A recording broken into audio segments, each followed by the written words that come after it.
So here we have a rhombi or rhombus. And we also have these extra properties that make it a rhombus or make it a rhombi. And so we start with labeling what they're giving us. So here we have zy is 34, which tells us that if one side is 34, that means all the other sides are also 34, 34, and 34.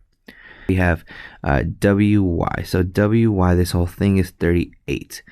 So this whole thing is 38.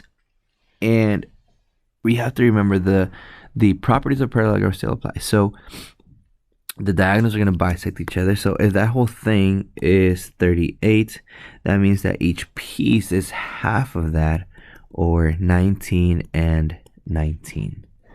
And so then we also have that angle measurement zxy. So this little part right here is 34 degrees. And so the fact that the diagonals are going to bisect opposite angles, that's telling me that this part there is 34, and these two parts are also 34 and 34, because we have to remember that the opposite angles are going to be congruent. So that's where we're at. And then we also take the fact that the diagonals of a rhombus are going to be perpendicular when they intersect, which is telling me that I have a 90-degree angle there, there, and there. And so since I have 90-degree angles, I know.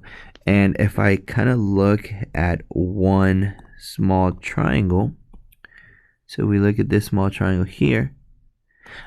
On that small triangle, I know 2 out of the 3 angles, which means I can find the third, right? So we do 180 minus 90 from that 90 degree here.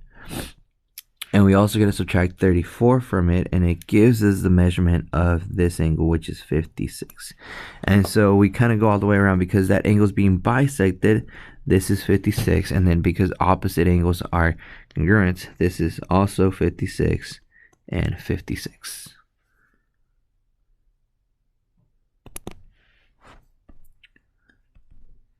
So here we have a square, and so all the properties are all the special properties of both a rectangle and a rhombus apply, plus all the properties of a parallelogram apply. And so really we just need to know one little information and we can find everything else. So here they're telling us that AD is 11. Okay, so let's start there. So if AD is 11, that means all these other sides are 11, 11, 11, and 11. And so that brings us to, how do we find the diagonal, right? So the way we find this diagonal is that we're going to take this triangle here, this right triangle here,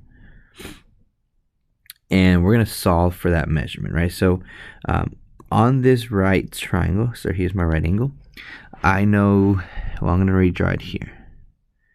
I know that's 11, 11, and I'm going to look for C, right? So we're going to have to use Pythagorean theorem again. So we have C is equal to the square root of 11 squared plus 11 squared. And so we have 11 squared is 121. Twice that is 242. So we're looking for the square root of 242. And we're just going to leave it as is, because if we take the square root, we don't get a pretty number.